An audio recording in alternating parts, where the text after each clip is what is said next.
Ayan, usaping halo-halo po tayo dahil patok sa mga Cebuano ngayon ang isang kakaibang halo-halo. Bakit kaya? Bukod sa mga prutas daw kasi. Alam mo pala eh.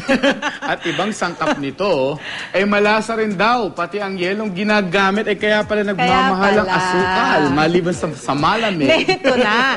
Iba't ibang flavor pala. Yun yung nakakaiba. Yung gamit nila sa crushed ice. So nilalagyan nila ng flavor yung ice.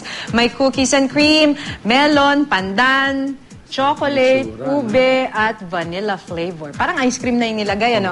Pwede pa raw paghalu-haluin ang flavored ice. At sa sarap nga raw ng naturang halo-halong inaabot pa sa kamera, ay binabalik-balikan ng mga Cebuano ang naturang tindahang nag-aalok nito.